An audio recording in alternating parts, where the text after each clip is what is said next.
excepcional. Quería que estuvieran separados, quería que fueran diferentes, para que la gente pudiera verlos, vieran que eran diferentes, vieran las características positivas que poseían y se vieran atraídos al Dios, quien era su Dios, quien hacía todo esto posible. Y entonces realmente su identidad única tenía que ver con su testimonio. El hecho de que alcanzaran al mundo dependía del hecho de que el mundo los viera y viera algo en ellos que ellos deseaban, un tipo de vida que era diferente. Dios quería que fueran un testigo nacional. Dios necesitaba un testimonio nacional. Israel fue ese testigo. Y entonces vivieron conforme a todos estos estándares para mostrar a Dios. De hecho, Isaías 43:21 dice, a este pueblo formé para mí mismo, mostrarán mi alabanza. En otras palabras, los he apartado de una manera tan única que van a ser un testimonio vivo de mí en el mundo. De hecho, en Éxodo, creo que es el capítulo 19, la Biblia llama a los judíos un reino de sacerdotes. Ahora, la función de un sacerdote era llevarle a los hombres a Dios. Llevarle a los hombres a Dios. Y eso es exactamente lo que Israel debía hacer. Los hombres debían ver a Israel, ver la identidad distintiva de Israel debido al tipo de conducta que mantenían, y vinieran a ellos y dijeran, ¿qué es lo que te hace vivir así? Y entonces Israel los llevaría a Dios. Y entonces, en el sentido genuino, eran un reino de sacerdotes. Y el gancho realmente que consistía en enganchar a los hombres y atraerlos a Dios era su identidad única conforme seguían ciertos patrones éticos, ciertos principios de conducta.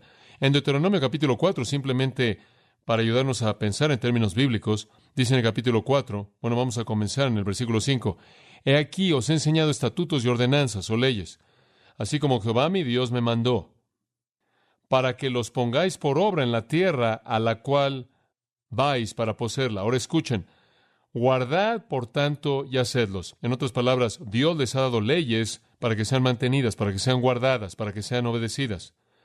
Porque esta es vuestra sabiduría y vuestra, ahora observe, y vuestro entendimiento a los ojos de las naciones. Como puede ver, esto es lo que los aparta como sabios y entendidos a los ojos de las naciones, que oirán todos estos estatutos y dirán, ciertamente esta gran nación es un pueblo sabio y entendido. Porque ¿qué nación es tan grande que tenga a Dios cercano a ellos? Como puede ver, el mundo debe verlo usted y decir, wow, esas personas tienen estándares, tienen ciertos principios que funcionan, que operan. ¿Hay algún pueblo tan cercano a Dios como ellos? Ese es un testimonio dinámico. Y entonces la gente que quería conocer a Dios vendría a ellos y ser presentados a Dios. Y entonces el versículo 9, él dice, solo tened cuidado y guarda tu alma diligentemente, no sea que olvidáis estas cosas que tus ojos han visto y que se alejen de tu corazón todos los días de tu vida. Enséñalas a tus hijos y a los hijos de tus hijos. No te olvides de las reglas, no te olvides de los principios, no te olvides de los estatutos y las leyes y las ordenanzas. Enséñaselas a tus hijos porque generación tras generación van a estar en medio del mundo como un testimonio del Dios vivo. Entonces las leyes para Israel eran muy, muy importantes. Y su conducta estaba basada en estos principios y eran con el propósito de llamar la atención de los hombres en últimas a Dios. Ahora es interesante también que se sumergieron tanto en el legalismo que se alejaron más allá de lo que Dios quiso que se alejaran. Dios les dio suficientes leyes para mantener las cosas y simplemente les encantaron las leyes y se excedieron y simplemente comenzaron a inventar leyes y terminaron con una serie entera de leyes que transmitieron oralmente. En otras palabras, simplemente las hablaban de generación a generación y esta serie de leyes orales fue conocida como el Mishnah. Y usted quizá está familiarizado con eso si sabe algo de la historia judía. La palabra Shana significa enseñar o repetir oralmente. Entonces, esto fue transmitido oralmente y fue llamado el Mishnah y finalmente pensaron que debían escribirlo todo y lo escribieron y lo llamaron el Talmud. Y el Talmud judío es la codificación de todas las leyes judías añadidas a las Escrituras. Y digo, es masivo. Es algo monstruoso. La palabra Talmud simplemente significa enseñanza. Hay 6 partes en el Talmud judío. Algunos de ustedes quizás hayan visto uno. Pero tiene 6 partes. Hay una sección de la agricultura. Todas las leyes con respecto a lo que puede usted hacer y lo no puede hacer en la agricultura. Hay una sección de festividades. Hay una sección de mujeres. Hay una sección de leyes civiles y ceremoniales, asuntos legales. Hay una sección de sacrificios, una sección de cosas inmundas y su purificación. Ahora, todas esas secciones están cargadas de ley tras ley tras ley para la conducta del judío. Durante el tiempo de Jesucristo, si usted estudia el Nuevo Testamento, usted descubre que los judíos eran meticulosos con obedecer leyes, ¿no es cierto? Literalmente se enojaron cuando vieron a los discípulos de Jesús no haciendo las cosas que fueron prescritas por la ley, o cuando Jesús hizo algo que no era permitido en la ley. Tuvieron mucha dificultad en enfrentar eso. Jesús dijo, su único problema es que filtran un mosquito y se tragan un camello. Lo que él quiso decir es que realmente están todos preocupados por los detalles minúsculos de la ley y están despedazando todos los principios que Dios realmente quería que fueran comunicados a ustedes mediante la ley. Han guardado la letra de la ley y han perdido el mensaje de la misma. No obstante, para cuando usted llega al grupo de judíos a quienes se le está escribiendo el libro de Hebreos, son legalistas, créame. Son legalistas en el sentido de que ninguna otra nación en la historia del mundo ha sido legalista. Viven por la ley, operan por la ley. No saben nada de libertad, solo de estar apegado a un sistema. No eran espíritus libres. No eran los que tomaban la iniciativa para hacer las cosas. No eran libertinos. Eran legalistas estrictos. La única vida que conocieron. Ahora observa esto. Aquí viene el nuevo pacto, ¿verdad? Aquí viene el nuevo pacto y el primer hombre que realmente explicó el nuevo pacto fue Pablo. Y Pablo vino y dijo, quiero que sepan que el nuevo pacto no es ley, es gracia. Y claro, él destrozó a los judíos con eso. No tenían concepto de eso. Realmente deberían haberlo sabido porque el Antiguo Testamento está lleno de la gracia de Dios. Estaban tan encerrados en el legalismo que pensaron que este era algún tipo de herejía horrenda. Inclusive cuando los judíos se volvieron cristianos, les fue extremadamente difícil dejar todos los rituales. Y eso es lo que afectó a la primera iglesia, y Pablo habla de ese asunto en Romanos 14, porque como usted sabe, los gentiles habrían invitado a los judíos cristianos para comer y servían puerco, y los judíos cristianos no podían soportar eso, y entonces se estaba volviendo un verdadero problema en la iglesia porque no habían sido liberados de los conceptos de la ley. Pero usted sabe, conforme estudiamos el Nuevo Testamento, descubrimos que el Nuevo Pacto los libera de todas las características ceremoniales de la ley, no los asuntos morales, sino los ceremoniales. No deben haber más festividades, no más sacrificios, no más días santos, no más rituales, no más templo, no más sacerdotes, no más ofrendas. Todo se acabó. Todos esos estándares pequeños, insignificantes, legalistas, han pasado. Todo es gracia. En la cruz Jesús dijo, tetelestai, consumado es. Él lo hizo todo. Y lo único que tiene que hacer es creer. Bueno, usted sabe, para que un judío enfrente ese es un problema muy, muy difícil, muy difícil. La obra perfecta llevada a cabo por el sumo sacerdote perfecto a través de un pacto perfecto, quien ofreció un sacrificio perfecto, trae promesas perfectas y salvación perfecta. ¿Y qué hago yo? Simplemente cree usted, ¿se da cuenta? Y el judío dice, no puedo enfrentar eso. Esa cruz va en contra de todo lo que he conocido. ¿No tenemos que hacer algo? Digo, ¿no hay algún estándar? Digo, me sentiría tan cómodo si tuviera unos cuantos. La ley ya no es el camino. Ya no hay ningún principio. No puedo tan solo ejercer una especie de libertad y hacer lo que quiero. Bueno, la respuesta a la pregunta es no.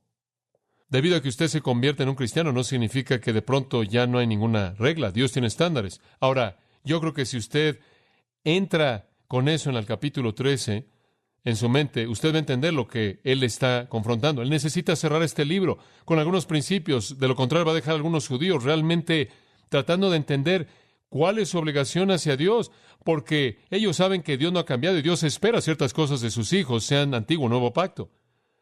Y entonces, conforme usted llega al capítulo 13, el Espíritu Santo presenta un sí resonante a sus preguntas y dice, sí, hay estándares. No los salvan, no los llevan a Dios, ni siquiera hacen que usted le caiga mejor a Dios. Usted le cae bien a Dios de manera total. Él lo ama a usted de manera infinita. Pero hay algunos estándares que son muy, muy importantes. Y usted puede imaginar a un judío diciendo, bueno, ya no somos el testigo nacional. Hemos sido reemplazados por la iglesia. Hombre, Se acabó la presión, disfruta de la vida. Digo, no necesitamos ya sobresalir en el mundo, no necesitamos obedecer los estatutos y mandamientos que las naciones podrían ver y decir de nosotros, miren, deben pertenecer a un Dios que está por encima de todos los dioses. Hombre, debemos volvernos ese Dios. No, ya no tenemos que hacer eso más. Hombre, se acabó. Israel ha sido temporalmente hecho a un lado. La iglesia está vigente. Simplemente podemos relajarnos. El Espíritu Santo dice, no, son parte de la iglesia. La iglesia está constituida de judío y gentil. Los estándares no son minimizados en absoluto. Los estándares están ahí. Dios espera que usted se conduzca de tal manera que los hombres todavía vean sus buenas obras y hagan ¿qué? Glorifiquen a vuestro Padre que está en los cielos. Eso no ha cambiado en absoluto. Y entonces, mientras que Israel ya no es una nación testigo, el cuerpo entero de la iglesia, judío y gentil, es el testigo de Dios. Y entonces hay principios. Y entonces, conforme usted llega al capítulo 13, eso es lo que realmente Él simplemente delinea. Él simplemente va por el capítulo dando algunos principios muy básicos para la vida cristiana para que podamos tener un testimonio en el mundo. Ahora vemos tres cosas en el capítulo y nunca podemos llegar a las últimas dos. Llegaremos ahí la próxima semana. Vemos ética, los principios, ejemplo, el patrón que debemos seguir. Energía, el poder que lo hace posible. Tenemos los principios, tenemos una vida ejemplar que seguir y tenemos la energía para hacerlos operar. Ahora hemos estado hablando de los principios, la ética. Y vemos eso en los primeros 19 versículos, la ética de la vida cristiana, y son dados. Y realmente lo que sucede aquí es que todo en cierta manera es reducido a conceptos generales simples. En primer lugar, simplemente permítame decir esto. Hay tres categorías de ética cristiana. Número uno, en relación a otros. Cubrimos eso, ¿verdad? Y en relación a otros, Él pide dos cosas. Amor sostenido y empatía. Amor sostenido y empatía. El amor simplemente va a cubrirlo todo, ¿no es cierto? Y preocúpense unos de otros. Después, la segunda categoría, comenzando en el versículo 4, fue en relación a nosotros mismos. Hay algunos estándares muy importantes en relación a nosotros mismos. Número uno fue pureza sexual, versículo 4. Honrosos en todos el matrimonio y el lecho sin mancilla, pero a los fornicarios y a los adúlteros los juzgará Dios. Leí en donde Pablo dijo que cuando usted peca en el sexo, usted peca contra su propio cuerpo. La segunda en relación a nosotros mismos es satisfacción. ¿Se acuerda eso de el último domingo por la noche, versículos 5 y 6? Aprendan a estar sin avaricia, aprendan a estar satisfechos con las cosas que tienen y sepan que el Señor va a ayudar y va a cuidar de sus necesidades. Entonces, en relación a nosotros mismos, debe haber pureza sexual y satisfacción. En tercer lugar, y vamos a retomarlo en este punto, en esta noche, debe haber perseverancia. En relación a nosotros mismos, Dios desea que seamos perseverantes. Observa el versículo 9, y lo voy a leer. No os dejéis llevar de doctrinas diversas y extrañas, porque buena cosa es afirmar el corazón con la gracia, no con viandas, que nunca aprovecharon a los que se han ocupado de ellas. Ahora, aquí les está diciendo, no se atoren en el legalismo. Sí, hay estándares morales, pero no son los asuntos ceremoniales externos como lo que ustedes comen. Observe lo que dice, que su corazón está establecido con ¿qué? Gracia, no ley. Que su vida esté arraigada y establecida sobre la gracia, no en base a la ley externa. Cosas superficiales como leyes ceremoniales, y cierto tipo de alimento, y cierto tipo de ropa, y cierto tipo de días santos, y cierto esto, y cierto aquello, las cuales no les han aprovechado a aquellos que se han ocupado con ellas. Él dice, miren, de hecho, todos aquellos que están atorados aún en el judaísmo todavía están cumpliendo con todas las leyes y están perdidos, están perdidos. Ahora regrese por un momento al versículo 7. Acordaos de los que tienen autoridad sobre vosotros, que os hablaron la palabra de Dios. Considerad cuál sea el resultado de su conducta e imitad su fe. Él dice esto, miren a aquellos que vinieron antes de ustedes y vean cómo permanecieron fieles. Después él dice en el versículo 8, Jesucristo es el mismo ayer, hoy y por los siglos. Véanlo. ¿Cambió él? ¿Acaso los que fueron sus padres espirituales cambiaron? Versículo 7, no. ¿Acaso el que es su creador espiritual cambió? Versículo 8, no. Entonces, versículo 9, tampoco cambien ustedes. No sean llevados con doctrinas diferentes y extrañas. La palabra ser llevados simplemente significa ser quitados. Quédense en donde están. Una de las estrategias más sutiles de Satanás en contra del cristiano, es alejarlo de la doctrina sana, es envolverlo en algún tipo de doctrina que resulta estar siendo soplada por la brisa en algún punto dado. Cristo no ha cambiado, sus ancestros no han cambiado, no cambien ustedes. Una de las cosas más tristes en el mundo es alguien que hace una profesión de Cristo, que cree en Cristo, quizás verdaderamente salvo, y de pronto es arrastrado por alguna doctrina falsa y pierde su eficacia, su gozo, pierde su recompensa, pierde su eficacia. Este es un problema en Gálatas, como ustedes saben, en el primer capítulo y en el 6º versículo.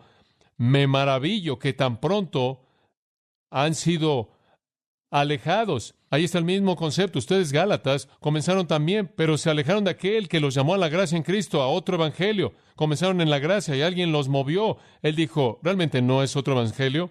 Hay algunos que los quieren turbar y pervierten el evangelio de Jesucristo, y después alguien siempre dice, oh, pero son personas tan buenas, oh, pero es un hombre tan amable, oh, él, la evidencia de tanta sabiduría, y él es tan amable, y oh, él conoce la Biblia. Y entonces Pablo dice, pero aun si nosotros, un ángel de los cielos, os predicar otro evangelio del que os ha sido predicado, sea anatema. No me importa cómo sea, si no es algo que es verdad, es una perversión de la verdad, sea anatema, y simplemente para asegurarse de que nadie se confunda, él lo repitió en el versículo 9. Lo que sucedió a los Gálatas fue triste. Comenzaron en la gracia y terminaron echándose a perder con la ley. Comenzaron en el Espíritu y trataron de continuar en la carne. Él dice, ¿qué les pasó? Que comenzaron en la gracia y fueron arrastrados al legalismo. ¿Saben lo que pasó? Fueron turbados por los falsos maestros. La idea de pervertidos ahí es ser agitado. Fueron agitados y su mente se echó a perder por los falsos maestros. Ahora, esta es la estrategia de Satanás. Satanás ha destruido muchas veces el testimonio de un cristiano, ha robado muchas veces a un cristiano de todo su gozo y toda su eficacia al desviarlo por la falsa doctrina. Una buena ilustración de eso está a unos 3 kilómetros en esta calle hacia allá. Estas personas siempre están viniendo aquí anunciándonos que han encontrado la verdad. Y muchos de ellos son personas cristianas.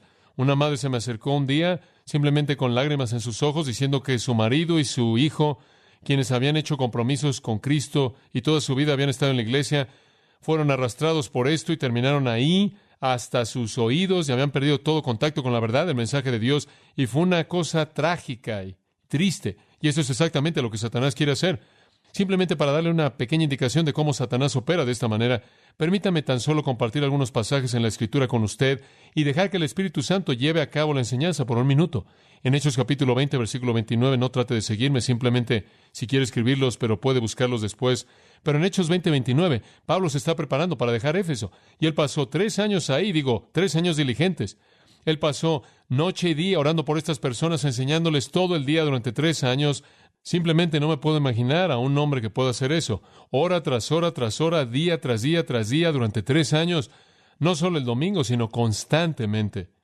Y él los amaba, y él les dio todo lo que tenía, y todo lo que él pudo darles. Y ahora que se iba, él tenía un gran temor. Y este era, porque yo sé, sin duda alguna lo sé, porque yo sé que después de mi partida, lobos rapaces entrarán entre vosotros, y no perdonarán al rebaño. Sé que esto va a pasar. Lobos rapaces, ¿quiénes son? Falsos maestros. Y también de vosotros mismos se levantarán hombres, personas a quienes confían, personas en medio de ustedes, que hablarán cosas perversas para arrastrar a los discípulos tras ellos. Y él dice, simplemente observen y recuerden que por 3 años no he cesado de advertir a cada uno de ustedes noche y día con lágrimas. Y él dice, ahora hermanos, os encomiendo a Dios y a la palabra de su gracia, que tiene poder para sobreedificaros y daros herencia con todos los santificados. Lo único que puedo decir simplemente es que aquí está la palabra. Esta es su única protección. 3 años les advertí, día y noche con lágrimas van a venir, y ustedes saben que lo más triste es que la iglesia de Éfeso dejó de existir eventualmente debido a eso. Satanás opera de esa manera. Al final del libro de Romanos, capítulo 16, versículo 17, Pablo dice al cerrar, ahora os ruego, hermanos, que identifiquen a aquellos que causan divisiones y tropiezos contrarios a la doctrina que habéis aprendido y que los evitéis. Evítenlo. Porque los que son así no sirven a nuestro Señor Jesucristo, sino a sus propios vientres. Están ahí metidos por el dinero. Y mediante buenas palabras y palabras agradables engañan los corazones de los inocentes. Satanás infiltra la iglesia siempre y siempre con falsos maestros.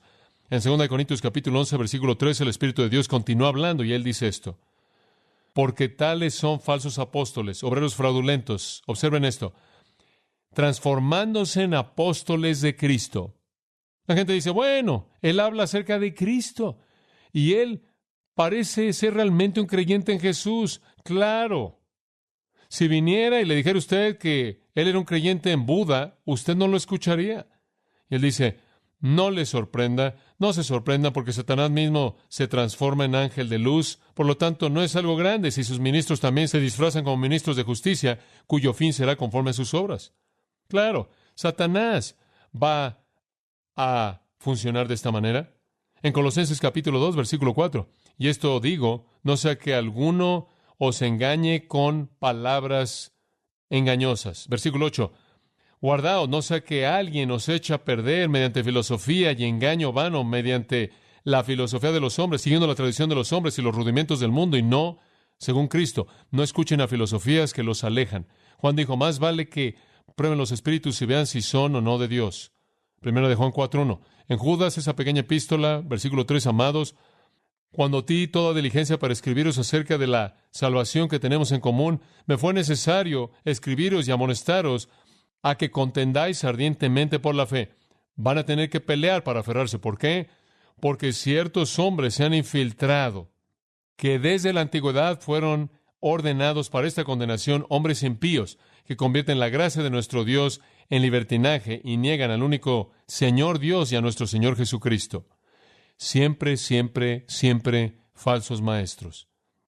Y el apóstol Pablo le dijo a los Gálatas en el capítulo 5, versículo 1, más vale que permanezcan firmes en la libertad mediante la cual Cristo los ha hecho libres y no vuelvan a aferrarse al legalismo. Hay estándares morales, no ceremoniales. Ahora, este es un problema muy serio, tan serio que en Efesios capítulo 4, me gustaría que viera eso por un minuto, el apóstol Pablo presenta esto como una de las características sobresalientes de una iglesia que enseña la palabra de Dios.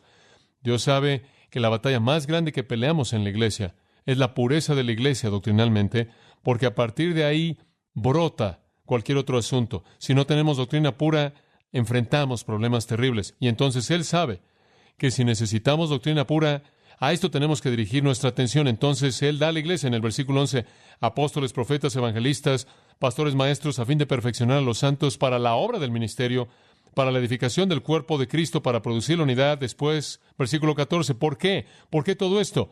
Para que ya no seamos niños, llevados por doquier, por todo viento de doctrina, por estratagema de hombres. Estratagema, la palabra en el griego significa aventar los dados. Y cargados, mediante la estratagema de hombres que esperan para engañar. Él dice, edifiquen a la iglesia, hombres, edifiquen a la iglesia para que llegue a la estatura de la plenitud de Cristo, porque si no, van a ser arrojados de aquí para allá por la doctrina falsa. Y sabe una cosa, usted véalo cómo sucede. Simplemente vea la iglesia en la actualidad, bajo el nombre de Jesucristo, y vea cómo la iglesia tiende a seguir toda nueva ola de lo que surge. Satanás siempre se va a esforzar por operar en el área de la doctrina falsa. Y la iglesia puede ser como niños pequeños. Usted sabe, como sus niños pequeños, como los de usted y los míos, están arrastrándose ahí en el suelo y no tienen idea de lo que entra a la boca, lo que debe entrar a la boca y lo que no debe entrar. Se lo meten todo ahí. ¿Por qué? No tienen capacidad de discernir. Ni siquiera saben lo que es bueno para ellos. Si usted le dijera a un niño que para cuando tuviera 13 años él podría decidir qué va a comer, él habría muerto ya para cuando llegara a los 5 años. Él habría muerto nada más de puros dulces. Los niños no tienen capacidad de discernir lo que es bueno. Y ese es exactamente el problema en la iglesia. La iglesia en la actualidad, debido a una falta de enseñanza doctrinal sólida, está poblada en términos masivos por bebés que se tragan lo que todo el mundo dice porque no tienen la madurez para discernir. Una de las cosas más tristes que veo en este punto con frecuencia en el ministerio es un hombre que le dice a su congregación lo que está bien y lo que está mal, sin darles jamás principios, y por eso tienen que seguirlo como si fueran bebés. No solo necesitamos enseñarle a la congregación qué evitar, sino que necesitamos enseñarles los principios que les van a permitir formar sus propias convicciones al respecto y tomar sus propias decisiones. Y entonces es muy importante que se nos enseñe doctrina. Aquí es donde entra Satanás. Permítame profundizar y repasar un pasaje que usted conoce, Primera de Juan 2. Usted no puede ser estable, usted no puede perseverar hasta que usted esté nutrido por la doctrina. Esto es lo que está diciendo. Ahora observen 1 Juan 2:12. Os escribo, hijitos, y aquí está la palabra tecnia, y él no está hablando de bebés en Cristo, él está hablando de niños en el sentido general. Simplemente todos ustedes que son los descendientes de Dios, todo creyente, sean un bebé en Cristo muy maduro, todos son los hijos de Dios en el sentido tecnia. Él dice, os escribo a vosotros, tecnia, porque vuestros pecados son perdonados por causa de su nombre. Ahora él divide a los hijos de Dios en tres categorías. Os he escrito a vosotros, padres, porque habéis conocido a aquel que es desde el principio. Usted sabe, usted puede identificar a un padre espiritual. Él tiene la profundidad de conocimiento, él conoce a Dios, él entiende algo de la eternidad y quién es Dios. Os escribo a vosotros, jóvenes, porque habéis vencido al maligno. Os escribo a vosotros, hijitos, porque saben cómo decir papá. Eso es todo. Ahora, aquí usted tiene tres clasificaciones de crecimiento espiritual: bebés, jóvenes y padres.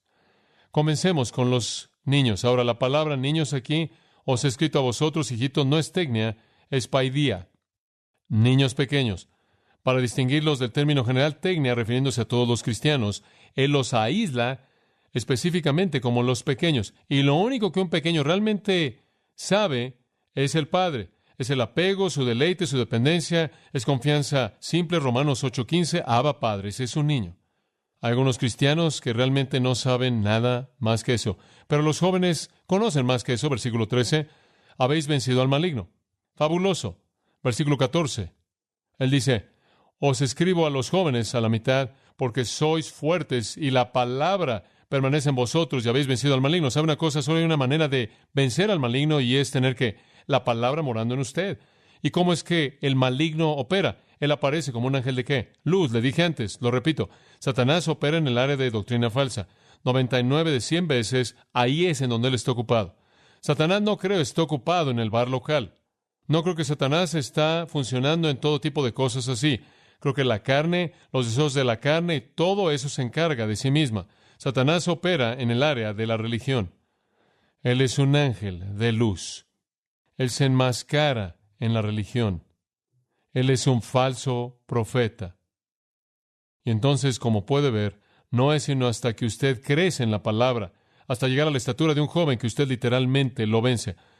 ¿Sabe usted quién es vulnerable a la falsa doctrina? Los bebés, ¿verdad? Él dice, jóvenes, la palabra permanece en ustedes y ustedes lo vencen. En otras palabras, si he crecido al nivel de un joven espiritualmente, la doctrina falsa no es mi problema. La Biblia dice que cuando usted es salvo, usted vence al mundo. Cuando usted llega a ser un joven, usted vence al diablo. Hay una cosa que usted nunca vence. ¿Qué queda? La carne. Esperamos la glorificación de nuestros cuerpos para vencer la carne. Pero cuando usted llega a cierto punto en su madurez en la palabra de Dios, la doctrina falsa ya no es un problema. Pero mientras que usted sea un bebé, lo es. Ahora, con eso en mente, leyendo de nuevo de nuestro pasaje en Hebreos, veamos lo que él está diciendo. No seas llevados con doctrinas varias y extrañas, porque es bueno que el corazón sea establecido con gracia, no con viandas, las cuales no aprovechan a aquellos que se ocupan en ellas. ¿Qué es lo que él ha estado diciendo? No sean bebés, no sean arrastrados a la falsa doctrina. Ahora, si usted va a evitar eso, ¿qué tiene que hacer? ¿Ser nutrido en qué? En la sana doctrina. Y de nuevo, usted regresa al mismo principio que hemos repetido tantas veces, que la palabra de Dios es la clave. Ahora usted observa que él dice aquí, usted sabe, la vida cristiana no gira en torno a la ley ceremonial, no alimentos, no carnes o alimentos, y los judíos estaban tan acostumbrados a las leyes alimenticias y rituales alimenticios que era difícil para ellos dejar eso. Hay un versículo interesante, es 1 Corintios 8:8, escuche lo que dice. Pero el alimento no nos hará más aceptos a Dios. Bastante simple. A Dios no le importa lo que usted coma. El alimento no nos hace más aceptos a Dios. No somos peores si no comemos, ni mejores si comemos. En otras palabras, a Dios no le importa su dieta religiosa. Eso es exactamente lo que él dice en el versículo 9. Que su corazón se establezca con gracia, no con ceremonia. En 1 Timoteo, de hecho, y este es un versículo interesante, hay muchas ramificaciones, permítame leerlo tan solo brevemente. 1 Timoteo 4:3, algunos falsos profetas van a venir prohibiendo casarse. Usted observa a cualquiera que propaga el celibato. Normalmente, eventualmente, su movimiento va a dejar de existir. Pero fuera de eso, eso es anti-escritural y mandando que os abstengáis de alimentos. Algunas personas van a venir y van a decir, no deben comer eso, no deben comer esto, no deben y demás, y la Biblia simplemente dice, Dios ha creado todas las cosas para ser recibidas con gratitud por aquellos que creen y conocen la verdad, porque todo lo que Dios creó es bueno y nada es de desecharse si se recibe con gratitud, porque por la palabra de Dios y la oración es santificado. Esa es la razón por la que usted ora antes de comer. Entonces, no estamos hablando de leyes alimenticias. ¿Se acuerda usted de la visión de Pedro en Hechos 10? Él vio a todos los animales ahí en la sábana y él oyó la palabra, levántate, Pedro, mata y come. No llames nada inmundo que Dios ha santificado. En Romanos 14, Pablo dice, el reino de Dios no es comida, bebida, sino justicia y gozo en el Espíritu Santo. Entonces, no escucha a los judaizantes, no escucha a los gnósticos, no escucha a los católicos, no escucha a los adventistas del séptimo día, que promueven el error de que ciertos alimentos agradan a Dios y otros no. No es así. El cristianismo ha hecho que toda la observancia externa sea inválida y Dios se preocupa por la gracia en su corazón. Entonces, usted se debe a sí mismo a la pureza sexual, tan básico, tan importante, y usted le debe satisfacción a estar satisfecho con lo que tiene, y usted se debe a sí mismo a esta característica tan importante, perseverancia. Y esto significa que debe buscar el estudio de la Escritura de la manera diligente. En 1 Corintios 15, me encanta esto y simplemente se lo leo. ¿Se acuerda de este versículo? Por tanto, mis amados hermanos, sed perseverantes, inamovibles, siempre abundando en la obra del Señor, sabiendo que vuestra obra en el Señor no es en vano. Dos palabras, perseverando e inamovibles. Creo que a todo mundo le gusta alguien con convicciones, pero en la vida cristiana es absolutamente esencial para la vida de un creyente. En Colosenses 1:23, Pablo dice, si continúan en la fe, arraigados y establecidos, y no se alejen de la esperanza del Evangelio que habéis oído. No deje que nadie lo arrastre a un sistema falso. Pedro le escribió a los judíos que estaban bajo la presión de maestros falsos, y él dijo, antes bien creced en la gracia y el conocimiento del Señor Jesucristo. Y después él dice al final de su pequeña epístola, palabras tan importantes, él dice, sabiendo que sabéis estas cosas, mirad que no seáis arrastrados por el error de los impíos y que no caigan, no de salvación, sino que de vuestra perseverancia, vuestra estabilidad. Usted realmente no es útil para Dios a menos de que usted sea doctrinalmente sólido. Usted le debe eso a usted mismo y a Dios. Y alejarse es trágico. Muy bien, entonces vemos que la conducta del creyente en relación a otros es amor sostenido y empatía en relación a sí mismo, pureza sexual, satisfacción y perseverancia. Finalmente, la ética del creyente en relación a Dios. ¿Qué es lo que Dios quiere? ¿Cuáles son las cosas que debo hacer con respecto a Dios en relación a Él? Una, separación. Separación. Y eso lo vemos en los versículos 10 al 14. Y quiero apresurarme a decir que esto, sin duda alguna, es uno de los pasajes más difíciles. Esta pequeña sección breve aquí, sin embargo, es uno de los pasajes más difíciles en todo el libro de Hebreos. Las interpretaciones son múltiples, para decirlo de manera suave. No estoy aquí como una autoridad dogmática. Le voy a dar un par de posturas y le voy a decir lo que yo pienso, y si usted quiere profundizar en su estudio, usted lo puede hacer. Comenzando en el versículo 10, permítame tan solo leer para que usted tenga una idea del texto. Leyendo los primeros dos versículos. Tenemos un altar, del cual no tienen derecho de comer los que sirven al tabernáculo, porque los cuerpos de aquellos animales cuya sangre a causa del pecado es introducida en el santuario por el sumo sacerdote, son quemados fuera del campamento. Le dije, ahora, ¿de qué estamos hablando aquí? Esto es como el hombre dijo, tratando de desarmar lo inescrutable. Ahora, tenemos un altar. Entendí eso. ¿Entendió eso? Muy bien, tenemos un altar. Ahora, ¿qué altar tenemos? Bueno, algunos dicen que esto se refiere al altar físico, y esa es la razón por la que en algunas iglesias usted tiene un altar. Algunas personas dicen que la iglesia debe tener un altar porque dice tenemos un altar. Pero ese no puede ser el altar del que está hablando, del cual no tienen derecho de comer. ¿Qué tipo de comida se lleva a cabo en el altar? Bueno, algunos inclusive han dicho la mesa de comunión. Bueno, ¿cómo podría tener una mesa de comunión de la cual no podría comer? Eso no tiene sentido. En el versículo 11, de cualquier manera, él dice, habla de los cuerpos de los animales cuya sangre es llevada ahí. Eso no se oye para mí como la iglesia. No, de hecho, la evidencia aquí está en no comer, no en comer. En segundo lugar, algunos dicen que se refiere a un altar celestial. Apocalipsis 6 habla de un altar celestial, y él está diciendo, tenemos un altar en el cielo. Bueno, eso tampoco tiene sentido alguno, del cual no tienen derecho de comer aquellos que sirven en el tabernáculo. ¿Qué tiene que ver eso con el altar en el cielo? De cualquier manera no se va a comer ahí. ¿Y qué es esto de los cuerpos de animales? ¿Qué bestias son quemadas en el altar en el cielo? Otros dicen, no, se refiere a Cristo. ¿Cómo podría referirse a Cristo? Tenemos un altar del cual no tienen derecho a comer. Jesús dijo en Juan 6, ni siquiera puedes conocer a Dios a menos de que comas mi carne y bebas de mi sangre. Ahora le voy a decir lo que creo que es. Y creo que el peso de toda la evidencia está en este punto de vista en particular, pero creo que él está hablando de la idea de separación aquí. La obligación de un cristiano hacia Dios consiste en estar separado del mundo a Dios, ¿verdad? Creo que en eso se está concentrando. Ahora observe esto. Tenemos un altar. Él no está hablando de cristianos necesariamente, él está hablando de judíos. Creo que esa es la clave. Una vez que usted establece eso, lo demás fluye. Nosotros, judíos, tenemos un altar. ¿Se acuerdan de ese altar que tenemos? Aquí el altar incluye el sacrificio y el ritual. Tenemos un altar. ¿Se acuerdan de eso? Del cual no tienen derecho de comer aquellos que sirvan al tabernáculo. ¿Quiénes eran los hombres que servían al tabernáculo? Los sacerdotes. ¿Había cierto sacrificio en cierto altar del que no podían comer? Sí, lo había. Era la ofrenda por el pecado. En el día de la expiación, cuando la ofrenda por el pecado se presentaba, no podían comerla. El resto de las ocasiones, cuando hacían ofrendas, los sacerdotes comían lo que quedaba. La ofrenda por el pecado, una vez que era realizada y la sangre era rociada en el lugar santísimo y en el propiciatorio, los animales eran llevados afuera del campamento y quemados. Ese es el versículo 11. Porque los cuerpos de esos animales cuya sangre es llevada al santuario por el sumo sacerdote, por el pecado, son quemados. ¿Dónde? Afuera del campamento. Él explica aquí, creo yo, qué altar es. Él dice, tenemos un sacrificio particular en el altar, tenemos un ritual en particular del cual no pueden participar. De hecho, los restos del sacrificio son llevados afuera del campamento y quemados. Esto, ¿sabe lo que es esto? Es una analogía. Lo único que está haciendo es darles una analogía para enseñarles un principio. Aquí está el principio. Necesitan separarse del sistema. Usted sabe, como esas ofrendas por el pecado que nadie podía tocar, sino que tenían que ser llevadas afuera del campamento, necesitan estar tan separados del campamento del mundo. Eso es esencialmente lo que está diciendo. Él simplemente está haciendo una pequeña analogía.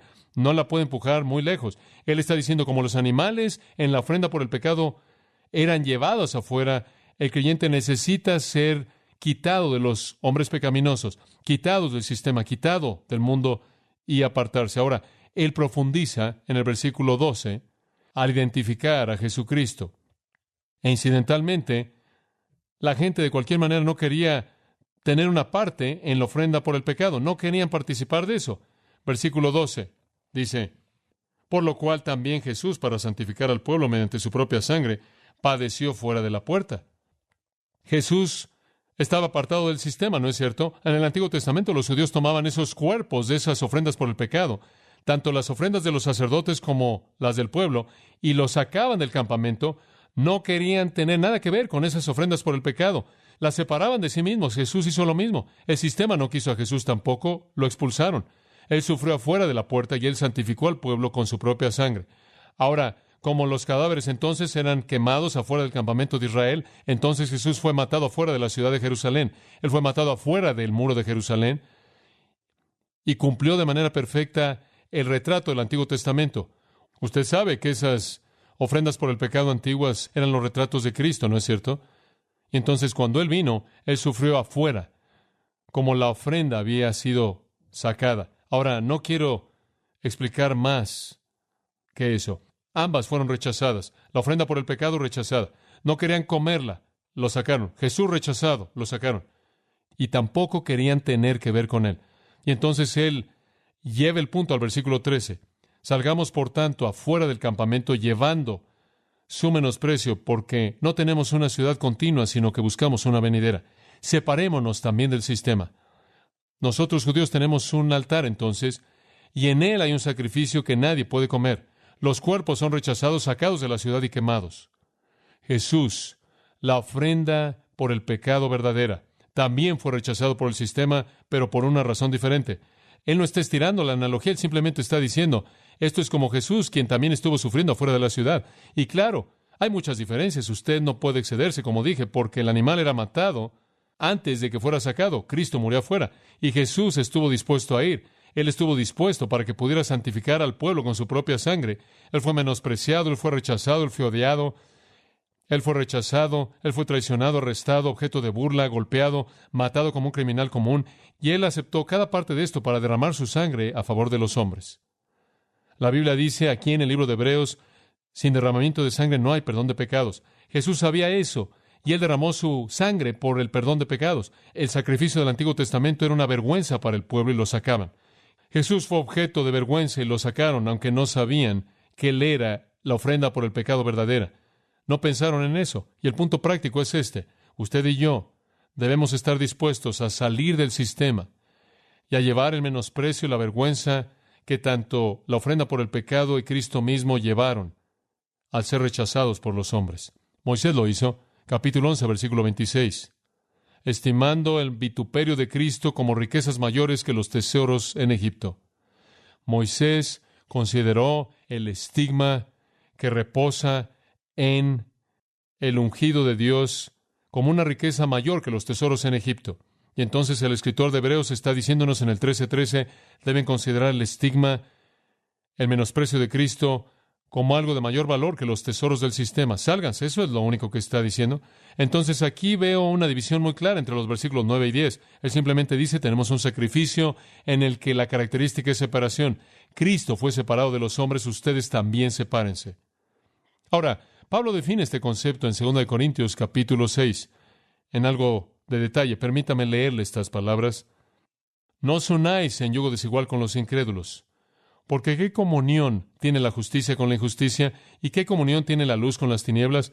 ¿Y qué concordia tiene Cristo con Belial o Satanás? ¿Qué parte tiene el que cree con un incrédulo? ¿Qué acuerdo tiene el templo de Dios con los ídolos? Pablo dice, no tengan nada que ver con el sistema. Ustedes son diferentes.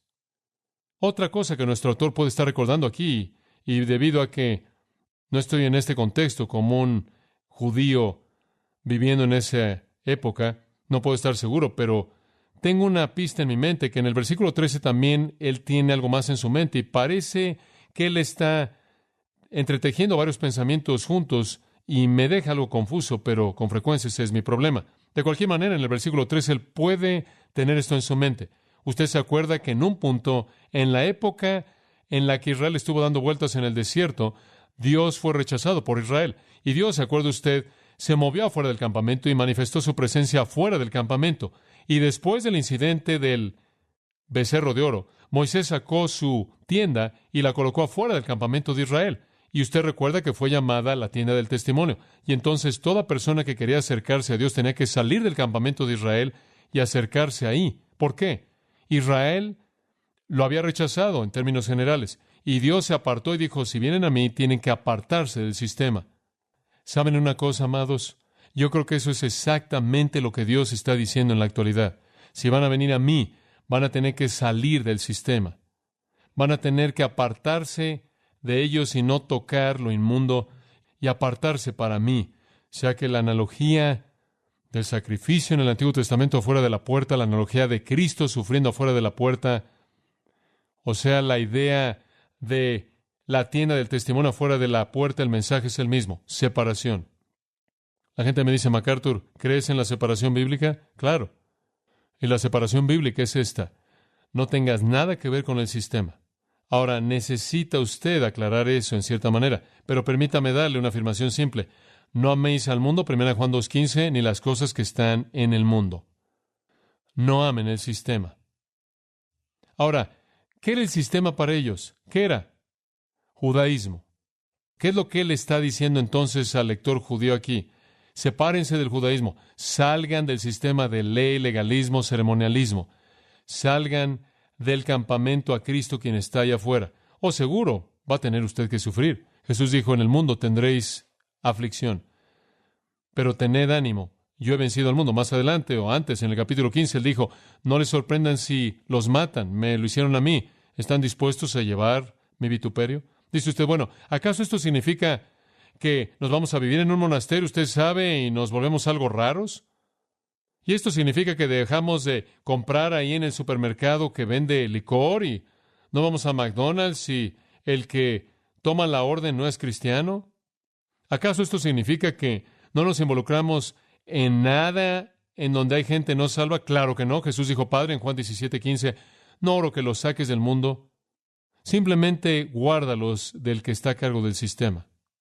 Ahora, si quiero ir de aquí a Filadelfia, no voy por todos lados tratando de encontrar a un piloto cristiano. Simplemente me subo al avión. Ahora, eso no significa que participo en todo lo que pasa ahí. No tengo que aceptar la champaña gratuita. Me acuerdo en una ocasión en Portland, en donde tuvimos un problema de motores y estuvimos ahí. Siempre me da gusto cuando aterrizan y dicen que tenemos problemas. Nada más no quiero oírlo cuando estamos en el aire. Entonces dicen van a ser unas cuantas horas y había una convección de los leones en el avión y el hombre que estaba a mi lado, en cierta manera era un hombre que estaba contento cuando se subió. Después de un rato vino la sobrecargo y dijo, vamos a estar aquí por un tiempo indeterminado, no sabemos cuánto va a ser, ninguno de los pasajeros va a poder dejar el avión porque podrá ser arreglado momentáneamente, entonces mientras tanto estaremos sirviendo bebidas gratis. Pasaron 4 horas, el hombre a mi lado estaba tan borracho que difícilmente podía mantener su cabeza en alto y empezamos a hablar y era algo trágico. Y bueno, usted sabe, fue otra ilustración para mí. Estaba en ese avión y ese avión en un sentido real es parte del mundo. Sin embargo, yo no estuve involucrado en absoluto en el sistema, no tenía nada que ver. De hecho, finalmente el hombre me dijo, él dijo, has estado sentado aquí y no has tocado una gota. Usted sabe. Él dijo, ¿a qué te dedicas? Y yo dije, bueno, yo soy un predicador. Nunca olvidaré su reacción. Él saltó del asiento y comenzó a gritar por todo el avión.